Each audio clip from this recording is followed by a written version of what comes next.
The taste of forever. The taste of forever, the scent of vanilla, burnt sugar, and espresso, was Bella's daily prayer, a fragrant benediction that filled every corner of her pastry studio, Dolce Luce, tucked away in the labyrinthine alleys of Trastevere. It was a sunlit haven, her sanctuary. Golden light streamed through the fogged glass windows, illuminating shelves laden with powdered pastries and handwritten recipes, each page a testament to her passion. At 27, Bella carried the warmth of Florence in her heart and fierce ambition in her fingertips. Se believed with a fervent optimism that love and food could heal anything. Life, finally, felt like a perfectly risen soufflé. Then came Liam.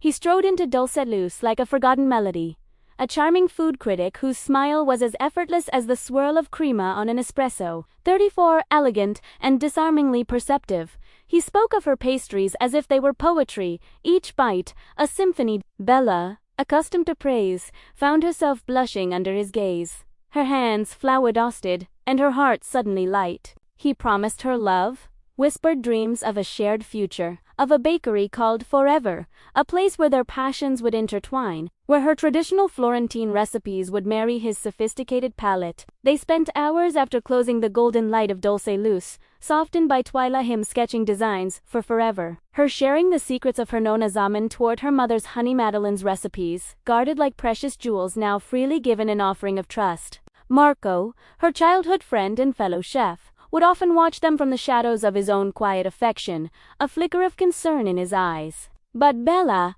bathed in Liam's romantic glow, saw only a future too perfect to last. The betrayal arrived, not with a bang, but with a chilling, insidious drip, like water eroding stone. It was a rainy Tuesday, the kind where the city wept, blurring the streetlights into watery halos. Bella was at the market, choosing the freshest figs for a new tart, when she overheard hushed whispers. A new high-end bakery, Forever, was opening in Rome's most exclusive district, backed by Giulia Santoro, owner of Ristorante De Luca, and the head chef, Liam. A wave of ice washed over Bella, her basket slipping from her numb fingers. She rushed to her studio, her heart a frantic drum against her ribs. On Liam's old laptop, still logged in, she found it a detailed business plan, Forever, featuring her recipes, her entire vision, down to the very font they discussed. Her nona's almond torte, rebranded, her mother's honey madeleines, renamed. Everything. He wasn't just going to open Forever with Giulia, he was going to open it with her recipes, as his own. And then the final, brutal blow. A discreet wedding announcement, Liam and Giulia. The woman who saw Bella as competition, the owner of the polished Ristorante De Luca, was now Liam's fiancée. This wasn't just a stolen dream, it was a stolen life. The color drained from her world, leaving behind a stark, monochrome agony. Rain lashed against the glass of Dolce Luce, as her trust shattered into a million bitter shards. Marco found her there, curled on the cold floor, the rich aroma of vanilla, now a torment. He held her, silent, a steady anchor in her storm. Later, her mother, Clara, called from Florence, her voice a balm of wisdom. Revenge spoils faster than cream, Bella. Don't let it curdle your heart. But the words, meant to soothe, felt hollow. Pain, Bella now understood, could be plated too. The kitchen, once her haven, became her battlefield. The warmth of Dolce Luce was replaced by a cold precision. Her hands, once guided by love, now moved with a steely, almost surgical intent. The smell of vanilla was overshadowed by the scent of scorched sugar, a metaphor for her burning rage. Bella was no longer baking, she was forging. Each pastry, each cake, was an act of defiance, a silent scream. It was Luca Ferri, a television producer with a keen eye for drama, who found her. He'd heard whispers of the stolen recipes, the jilted pastry chef, and saw not heartbreak, but ratings. Sweet Wars, Italia, he declared, was waiting for her story. Her pain, he promised, would make great television. Bella, initially resistant, eventually succumbed to the allure of public vindication. Luca, with his slick charm and unwavering belief in her narrative, pushed her story of heartbreak and revenge into the spotlight,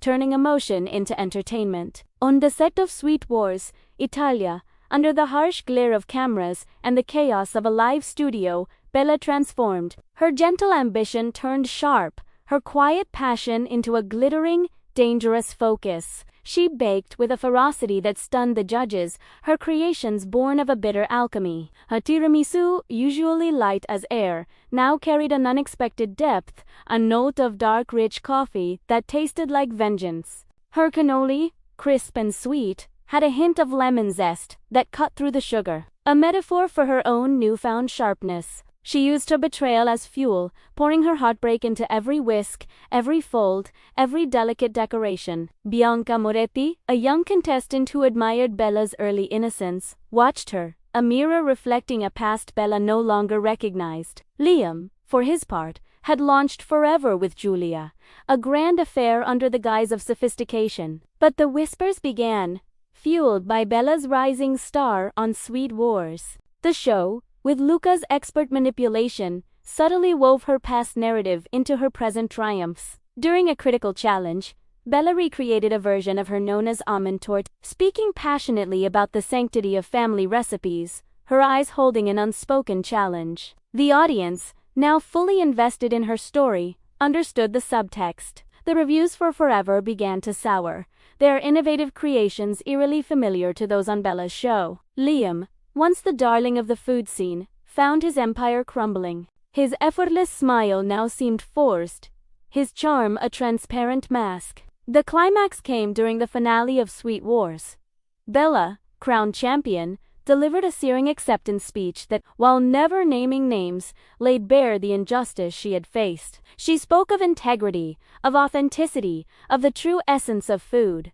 The public condemnation was swift and brutal. Liam's reputation was utterly destroyed, his career in tatters. Ristorante de Luca, caught in the scandal, suffered immense damage to its pristine image. The Forever Bakery, barely a few months old, closed its doors, a monument to greed and stolen dreams. Julia, heartbroken and humiliated, vanished from the public eye.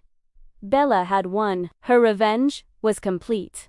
Dulce Luz, no longer a quiet corner bakery, became a phenomenon. Lines snaked down the alley, tourists and locals alike eager for a taste of the pastries baked by the broken-hearted rebel. Her face graced magazine covers, her name synonymous with resilience and triumph. Yet, amidst the accolades and the ringing of the cash register, success tasted empty. The air, once imbued with hopeful warmth, now carried a faint, metallic chill. She stood by the same fogged glass windows, watching the quiet snowfall outside. The city slowed, blanketed in a pristine white, mirroring the stillness that had settled within her. Her pastries, lauded by critics, devoured by fans, held no sweetness for her. The familiar taste of vanilla, of burnt sugar, now felt foreign, almost bitter on her tongue. Her mother's words echoed, "Revenge spoils faster than cream." She had destroyed Liam's career, seen his empire crumble, but the scandal had consumed her too. The joy, the pure, unadulterated love she once had for baking was gone, replaced by a hollow ache. That evening, she walked through the winter festival at Piazza Navona, the same place where she and Liam had shared their first kiss, the golden lights reflecting in his deceptive eyes. Now, strings of golden lights twinkled above, laughter and the scent of cinnamon and roasted nuts filled the air. But Bella felt utterly alone. The snow fell in soft, melancholic flakes, dusting her hair, settling on her coat. She watched families, lovers, friends, warmth emanating from their shared moments. She had sought revenge, and she had achieved it, but it hadn't brought back the girl who believed love and food could heal anything. It hadn't sweetened the bitter pill of betrayal. The absence of Liam was no longer a burning pain, but a cold, quiet realization. Revenge, she learned, couldn't sweeten regret. It merely replaced one emptiness with another, leaving behind a silence that even the sweetest souffle couldn't fill. Marco, ever present, found her by the fountain, offering a warm hand, a silent comfort. Perhaps, she thought, looking at his kind eyes, not all love lies, but the path to truly tasting that truth again felt long, stretching out into the quiet, snow-covered night.